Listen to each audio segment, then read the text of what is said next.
دوسرے دروازے سے محل سے باہر چلے جائیں گے۔ چونکہ سلطان نے یہ دربار کافی عرصے بعد لگایا تھا، اس لیے محل میں بہت زیادہ رش تھا، عوام کا ہجوم تھا، لیکن سپاہی انہیں بہت اچھے طریقے سے بٹھا رہے تھے، انہیں سمجھا رہے تھے، یہاں تک کہ باہر نکلنے کا راستہ بھی بتا رہے تھے۔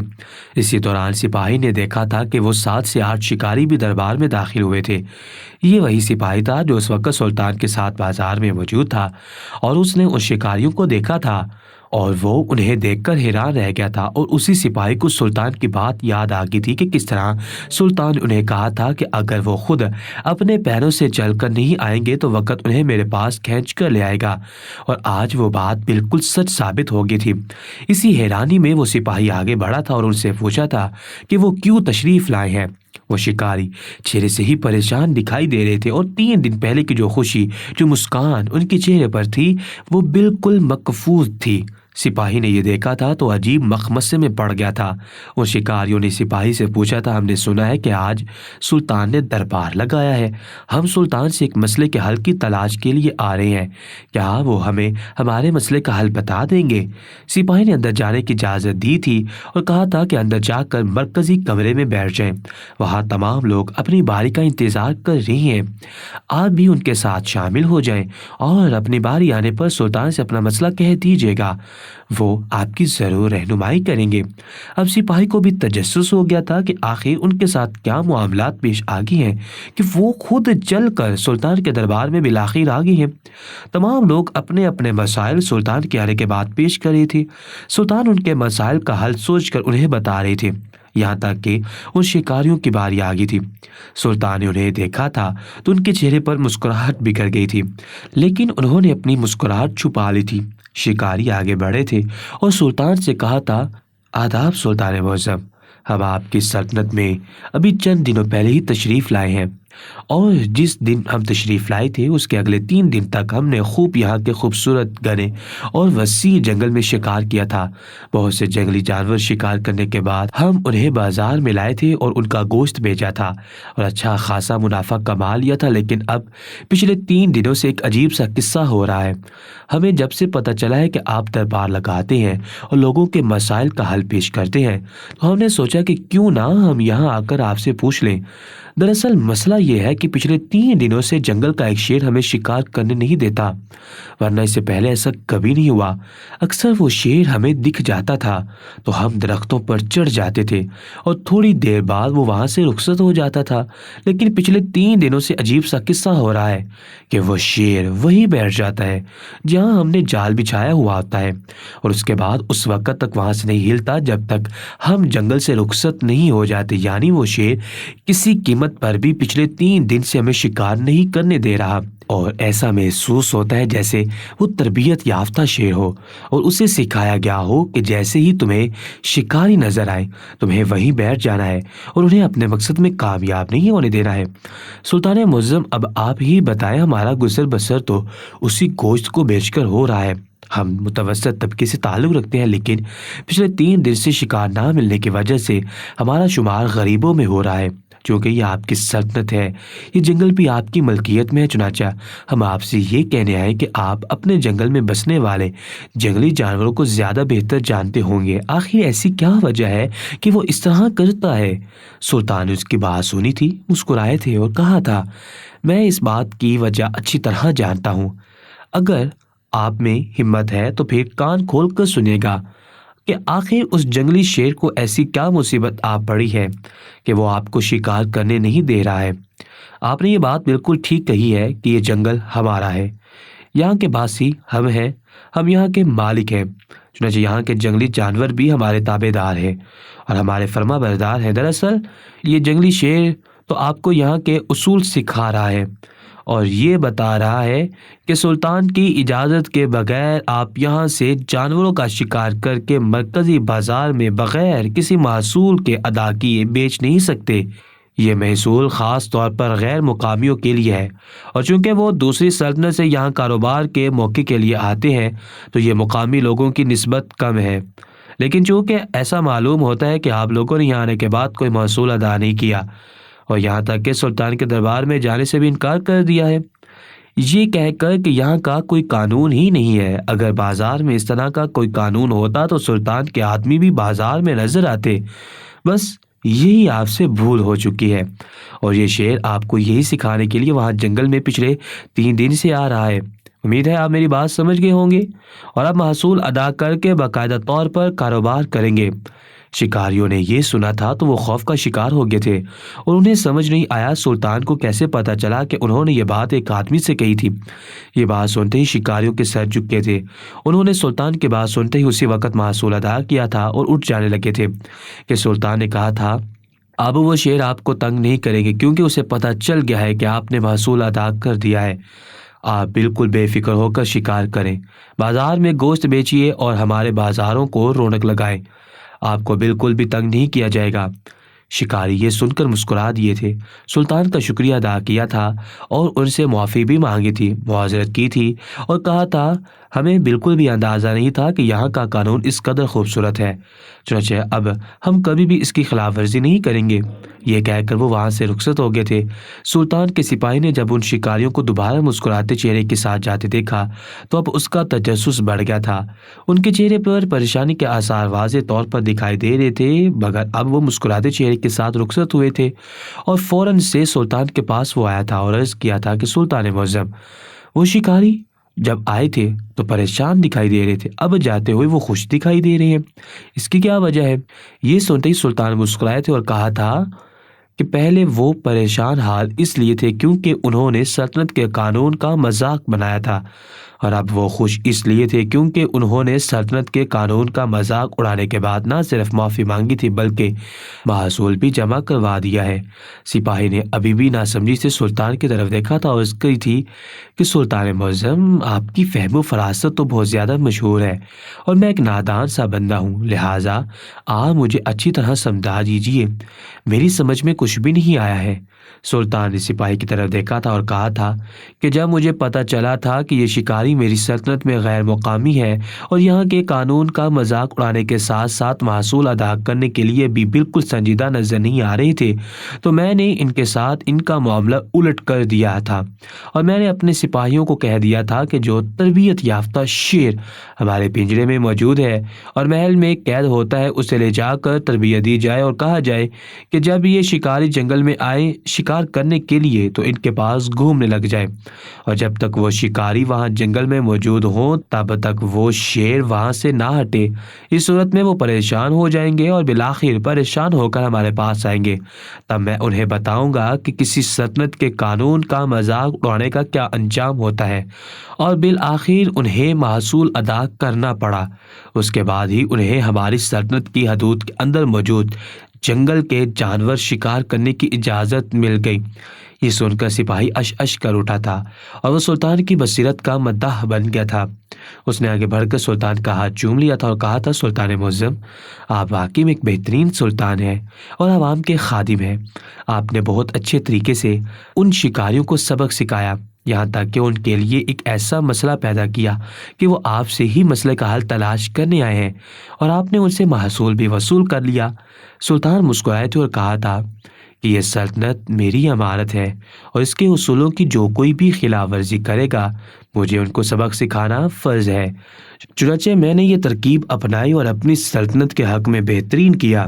سپاہی نے سلطان کو خراج پیش کیا تھا اور اپنے فرض کی طرف واپس لوٹ گیا تھا۔ اس بات کو پورے 2 ہفتے گزر گئے تھے۔ سلطان اس وقت اپنے دربار میں موجود تھے، اہم عہدیداروں سے گفتگو کر رہے تھے کہ سپاہی آیا تھا اور سلطان کی گفتگو ختم ہونے کا انتظار کیا تھا۔ انہوں نے جیسے ہی اپنی گفتگو ختم کی تھی وہ آگے بڑھا تھا اور کہا تھا سلطان معظم، آج سرحد کی طرف ایک عجیب قسم کی نقل و حرکت دیکھی گئی ہے۔ یہ نقل و حرکت دراصل ان بچوں اور عورتوں کی تھی جو جنگل کے قریب ایک بستی میں رہتے تھے اور جنگلی چیزوں پر ہی ان کا گزارا ہوتا ہے، یعنی جنگلی جانوروں کا شکار کرتے ہیں، جنگل کی مختلف قسم کی جڑی بوٹیوں کو کھاتی ہیں اور انہیں دوسری قسم کی دنیاوی آبادی کی ترقی سے نہ کوئی غرض ہے اور نہ وہ ان سے متاثر ہوتے ہیں۔ یہ نقل و حرکت سرحد کی طرف موجود ایک سپاہی نے دیکھی تھی اور انہیں روک کر پوچھا تھا کہ وہ اتنی بڑی تعداد میں نقل مکانی کیوں کر رہے ہیں۔ چنانچہ وہ بیل گاڑیوں پر سوار تھے اور مختلف سامان بھی ان کے پاس تھا۔ ان کے چہرے انتہائی پریشان حال تھے، اور جب سپاہی نے ان سے وجہ پوچھنے کی کوشش کی تھی تو ان کی عورتیں آگے آئی تھیں اور کہا تھا کہ خبردار، ہماری کمسن بچیوں کو ہاتھ بھی نہ لگانا، ہم کسی کو جواب دہ نہیں ہے، نہ ہمیں اس سے کوئی غرض ہے، ہم خانہ بدوش ہیں، جنگل سے جنگل گھومتے رہتے ہیں، یہ جنگل کسی کا بنایا ہوا نہیں ہے، اللہ کا بنایا ہوا ہے اور ہمیں کوئی نہیں روک سکتا۔ ایک جگہ سے دوسری جگہ جانے میں سرحدی سپاہی کو اس عورت کے لہجے میں اور ایک الفاظ میں بہت زیادہ فرق دکھائی دے رہا تھا۔ وہ اندر سے بہت دکھی محسوس ہو رہی تھی اور اس کے لہجے میں سختی کے باوجود بھی ایسا محسوس ہو رہا تھا جیسے نمی ہو اور وہ روک کر بات کر رہی ہو۔ چنانچہ اسے گڑبڑ کا احساس ہوا تھا اور اس نے ہمیں یہاں محل میں پیغام پہنچایا اور کہا تھا کہ سلطان کو چاہیے کہ اس طرف نظر ثانی کریں کہ کہیں سچ مچ میں کوئی ان پر مصیبت نہیں ٹوٹ پڑی۔ سلطان نے سپاہی کی بات باغور سنی تھی اور آگے بڑھ کر اسے شاباشی دی تھی اور کہا تھا کہ میری یہ شاباش تم سرحد پر موجود سپاہی تک پہنچا دینا اور اسے کہنا کہ وہ بہت زیادہ حساس ہو رہا ہے۔ دراصل جہاں تک میرا تجربہ مشاہدہ ہے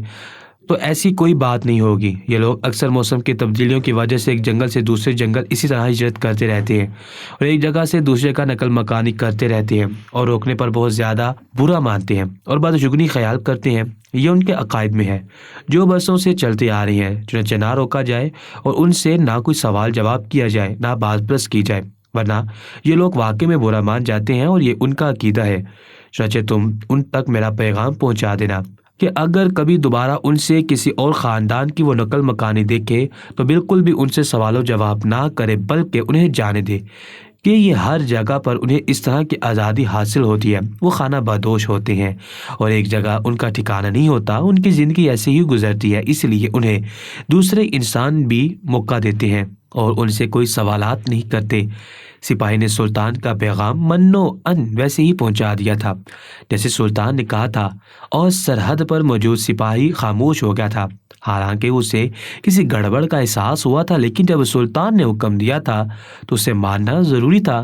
اگر کوئی گڑبڑ ہوتی تو سلطان ضرور انہیں کوئی پیش قدمی کرنے کا کہتے، لیکن سلطان کی طرف سے الگ ہی قسم کا حکم آیا تھا۔ چنانچہ وہ سپاہی خاموش ہو گیا تھا اور اپنے دوسرے کاموں میں مصروف ہو گیا تھا۔ سلطان آج بازار میں گشت کے لیے دوبارہ نکلے تھے اور ان کے ساتھ سپاہی ان کے ہمراہ موجود تھا۔ انہوں نے ایک بار پھر سے اپنا بیس بدلا ہوا تھا۔ وہ یہ دیکھنا چاہتے تھے کہ پچھلے کچھ دنوں میں انہوں نے جو اصلاحات نافذ کی تھی ان پر صحیح طریقے سے عمل کیا جا رہا ہے یا ابھی بھی ان میں رکاوٹیں پیدا کی جا رہی ہیں۔ وہ اچھی طرح اپنے سلطنت کے دشمنوں کو جانتے تھے اور وہ یہ بھی جانتے تھے کہ وہ ہر ممکن طور پر یہ کوشش کریں گے کہ سلطان کا بازار کسی بھی طرح ترقی نہ کر سکے۔ یہی وجہ تھی کہ سلطان بار بار اس بازار کا گشت کرنے کے لیے بیس بدل کر نکل جایا کرتے تھے۔ آج وہ دوبارہ اسی بازار میں گئے تھے۔ وہ مرکزی بازار کہلاتا تھا،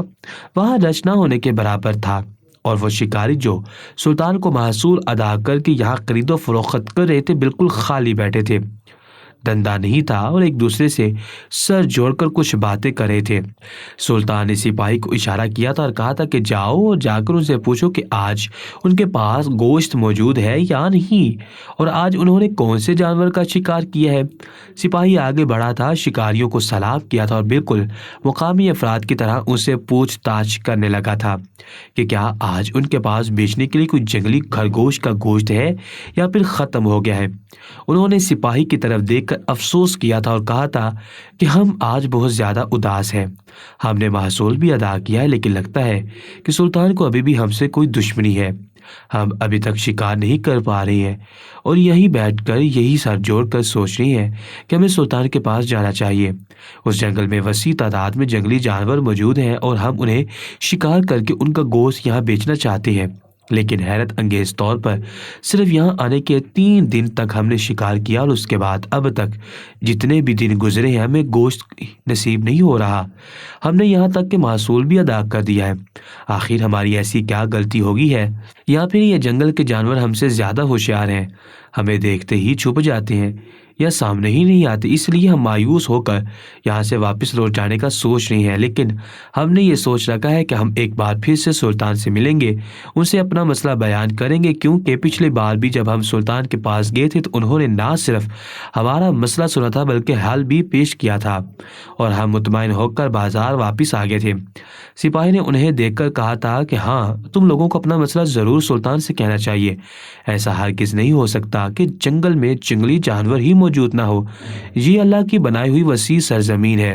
یہاں بہت سی تعداد میں جنگلی جانور موجود ہیں، اور ایسے ایسے نایاب قسم کے موجود ہیں کہ تم لوگوں نے کسی اور جنگل میں نہیں دیکھے ہوں گے۔ ویسے بھی میں نے سنا ہے کہ کل سلطان پھر سے دربار لگائیں گے اور لوگوں کی فریاد سنیں گے۔ تم بھی وہاں آ جانا اور اپنا مسئلہ بیان کرنا، امید ہے تم لوگوں کو بھی جواب موصول ہو جائے گا اور تمہارا مسئلہ حل ہو جائے گا۔ شکاریوں نے اس مقامی شخص کا شکریہ ادا کیا تھا جو دراصل سلطان کا سپاہی تھا اور اس سے گوشت لینے کے لیے آیا تھا۔ تھوڑی دیر بعد بازار سے نکل کر وہ سلطان کے گھوڑے کے پاس آیا تھا اور اس نے شکاری کی ساری باتیں سلطان کے سامنے جوں کی توں کر بیان کر دی تھیں۔ سلطان نے جب یہ سنا تھا تو ان کے ہوش اڑ گئے تھے اور آوسان خطا ہو گئے تھے کہ آخر کیا یہ لوگ سلطان کے ساتھ کوئی کھیل کھیل رہے ہیں، کوئی منصوبہ بنا رہے ہیں، یا پھر سچ میں ان کے ساتھ یہ مسئلہ ہے کہ جنگل کے جانور وہ شکار نہیں کر پا رہے ہیں۔ اب وہ تبھی معلوم ہو سکتا ہے جب یہ شکاری لوگ اگلے دن سلطان کے دربار میں چلے آئیں۔ یہاں یہ بات تھی کہ سپاہی نے سلطان کو اس بات سے آگاہ کرنے کے لیے انہیں کہہ دیا تھا کہ سلطان کل دربار لگائیں گے، حالانکہ سلطان کا ایسا کوئی ارادہ نہیں تھا، لیکن اب تو دربار لگانا لازمی ہو گیا تھا تاکہ وہ سلطنت چھوڑنے سے پہلے آخری بار یہ بتا کر جائیں کہ آخر ان کے ساتھ کیا مسئلہ تھا۔ سلطان نے سپاہی کو اس کی اس عقل مندی کے لیے شاباشی دی تھی اور پھر فوراً سے اس کے ہمراہ محل کی جانب روانہ ہو گئے تھے۔ بازار کی کارکردگی تو انہیں اچھی دکھائی دے رہی تھی، لیکن شکاری ناخوش تھے، پریشان تھے۔ یہ بات انہیں بے چین کر گئی تھی۔ اگلے دن دربار میں پھر سے رش تھا، معمول کے مطابق کارروائی جاری تھی۔ تمام فریادی باری باری اٹھ کر سلطان کے تخت کے پاس آتے، اپنا مسئلہ بیان کرتے، سلطان انہیں حل فراہم کرتے اور پھر محل کے دوسرے دروازے سے وہ لوگ رخصت ہو جاتے۔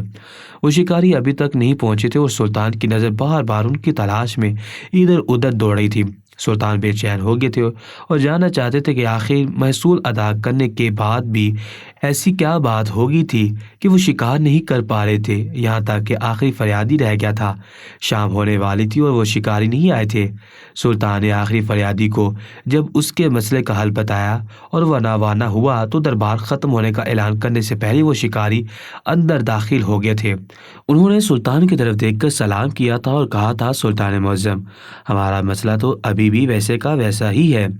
محصول ادا کرنے کے بعد بھی ایسا لگتا ہے کہ آپ کے شیر کو آپ نے یہ نہیں بتایا کہ محصول مل گیا ہے، اور اب مزید محصول کی وصولی کے لیے ہمارے ساتھی کھیل کھیل رہے ہیں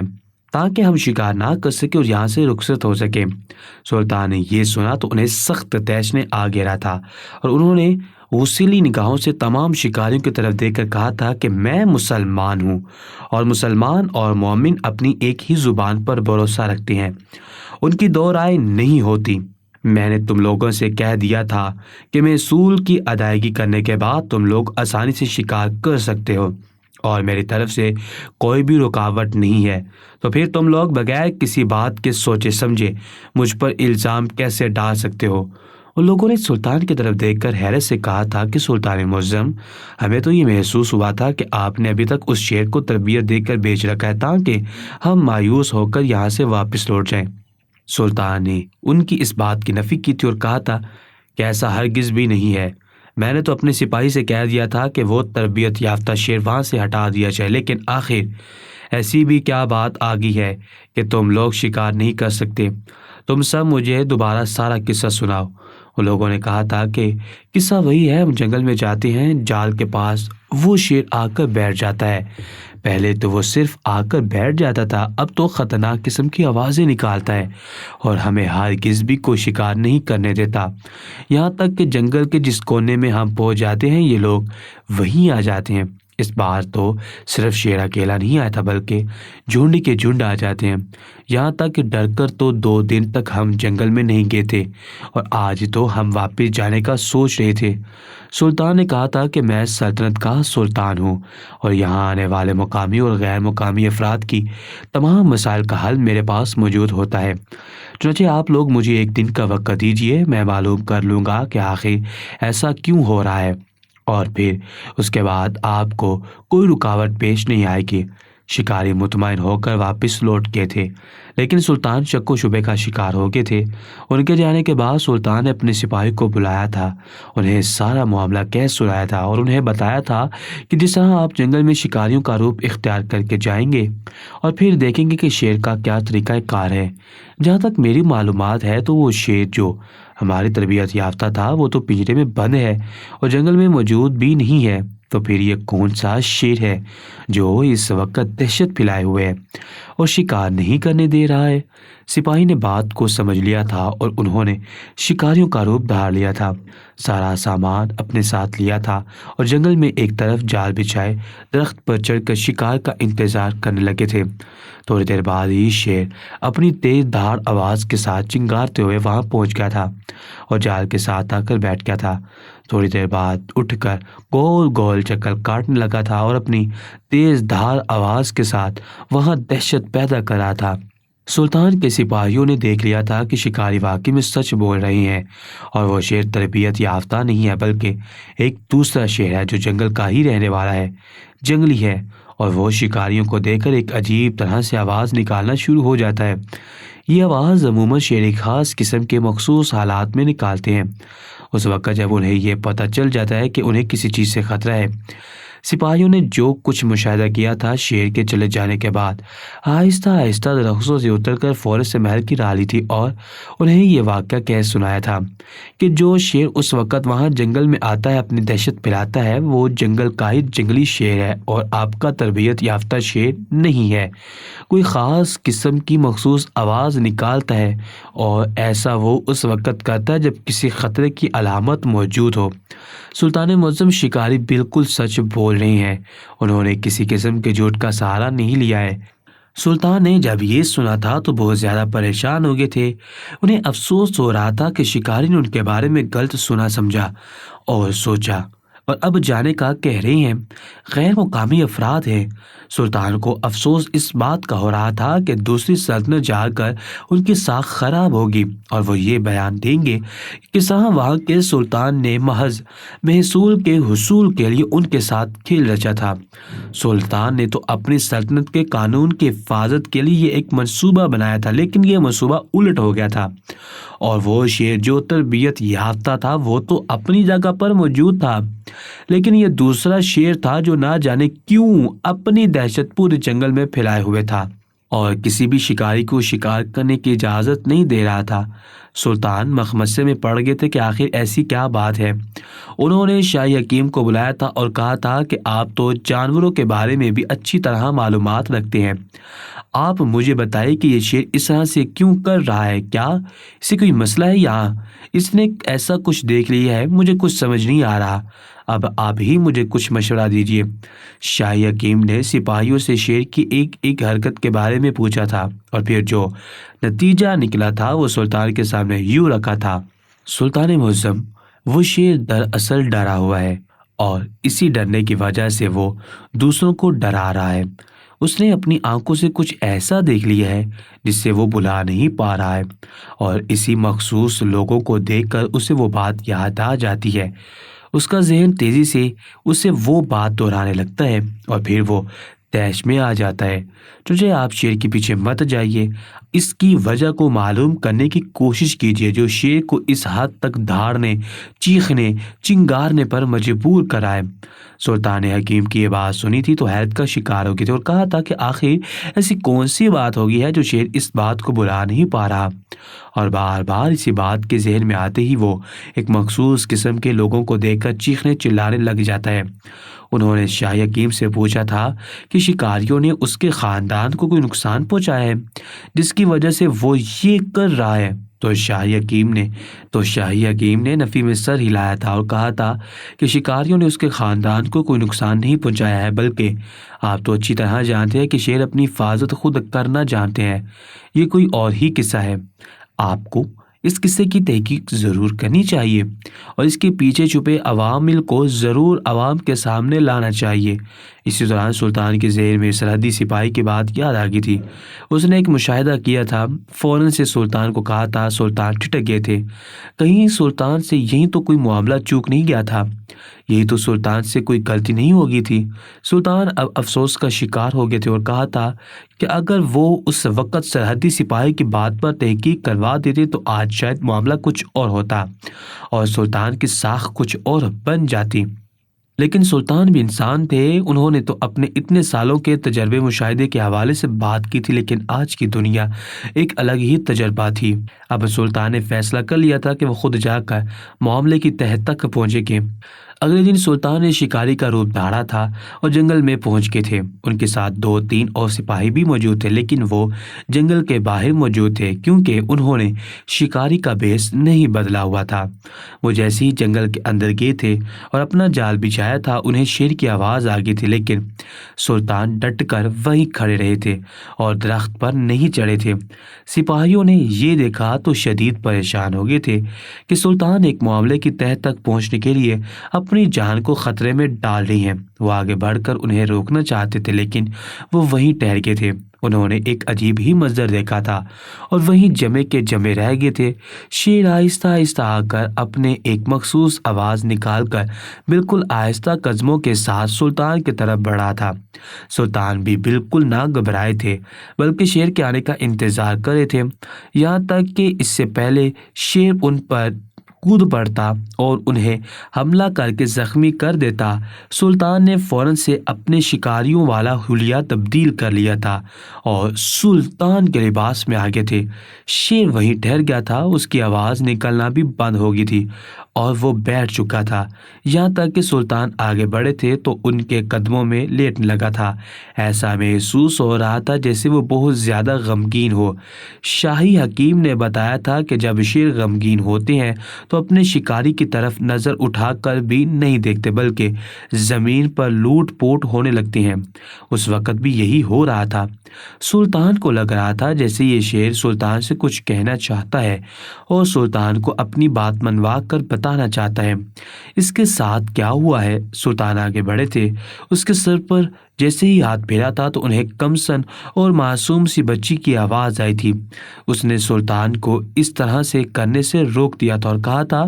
کہ آپ نے شکاری کا روپ اپنایا ہوا ہے، آپ اس کے آگے جائیں گے تو اسے دوبارہ وہ بات ذہن میں آ جائے گی جو اس نے دیکھ لی ہے اور وہ آپ پر حملہ کر دے گا۔ بھلے ہی یہ وہ جان چکا ہے کہ آپ سلطان ہیں، لیکن ذہنی روح میں بہہ کر وہ آپ پر حملہ کر دے گا۔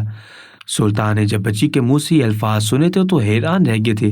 کتنی چھوٹی بچی تھی اور اتنی بڑی باتیں کر رہی تھی۔ سلطان آگے بڑھے تھے، بچی کے سر پر شفقت سے ہاتھ پھیرا تھا اور پھر اس سے پوچھا تھا کہ آخر یہ شیر والا معاملہ کیا ہے؟ اس بچی نے ڈرتے ڈرتے کہا تھا کہ ان شکاریوں کو گروہ سے تعلق تو نہیں رکھتے نا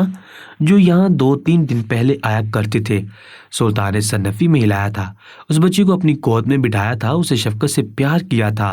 اور کہا تھا کہ نہیں بیٹا، میں تو سلطنت کا سلطان ہوں اور مجھے پتہ چلا ہے کہ یہ شیر شکاریوں کو شکار کرنے نہیں دیتا، تو میں وجہ معلوم کرنے آیا ہوں۔ ان شکاریوں نے ہی میرے دربار میں آ کر مجھ سے شکایت کی تھی اور انہی کی شکایت کو حل کرنے کے لیے میں یہاں دیکھنے آیا تھا کہ یہ آخر شیر کے ساتھ کیا مسئلہ ہے۔ یہ سنتے ہی وہ کم سن معصوم بچی سلطان کے گھٹنوں پر سر رکھ کر رونے لگی تھی اور کہا تھا، سلطان معظم، ہم آپ کے انتظار میں تھے، ہماری کیا مجال کہ ہم آپ کے دربار میں ہیں، لیکن اللہ تعالیٰ نے ہماری دعا قبول کر لی اور آپ کو خود ہمارے پاس بھیج دیا۔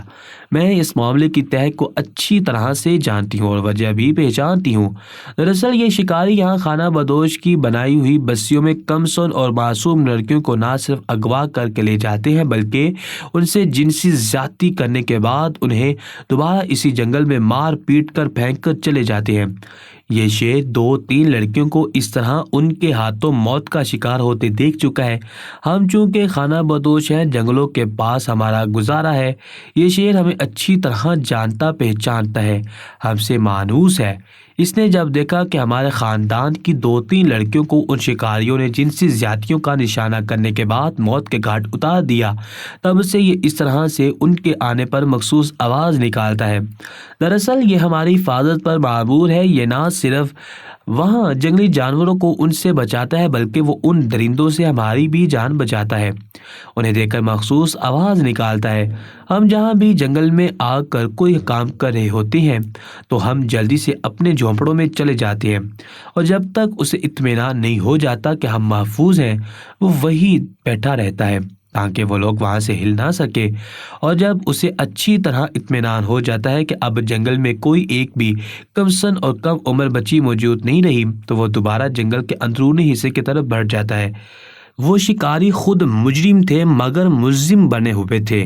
اور سلطان کی سلطنت پرسکون کو تباہ و برباد کرنے کے لیے آئے ہوئے تھے۔ وہ یقیناً سلطان کی سلطنت کے دشمن تھے، یہاں کی عوام کے دشمن تھے۔ انہوں نے یہاں چند ہفتے کے قیام کے دوران تقریباً 3 کم سن معصوم لڑکیوں کو زیادتی کا نشانہ بنا کر قتل کر دیا تھا،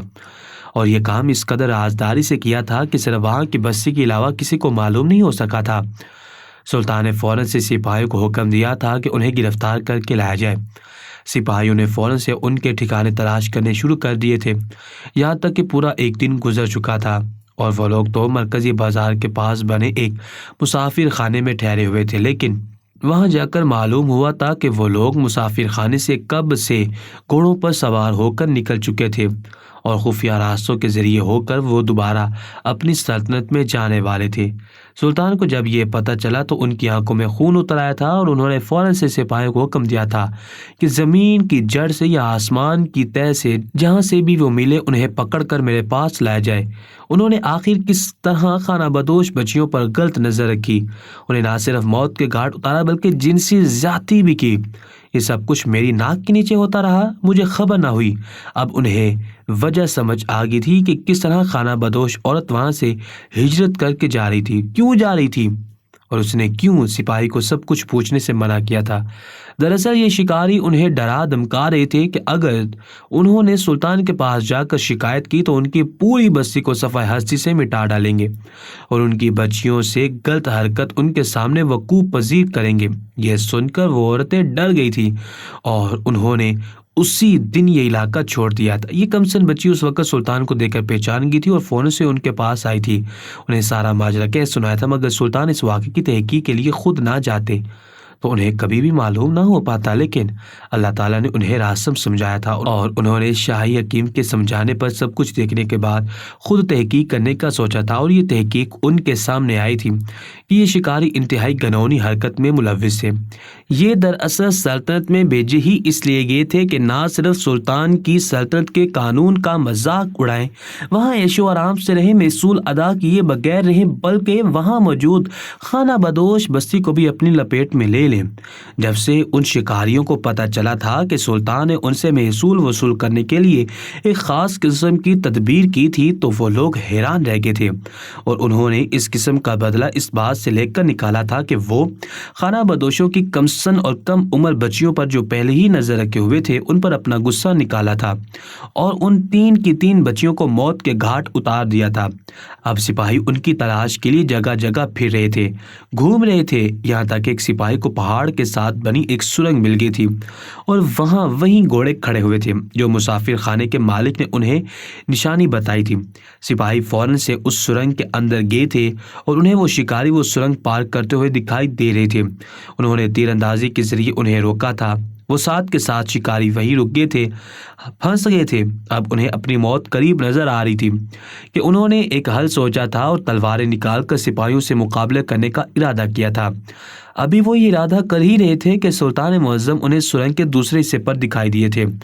سلطان نے اللہ اکبر کہہ کر نعرہ لگایا تھا اور پھر سرنگ کے اندر موجود بارود کو ایک طرف سے آگ لگائی تھی۔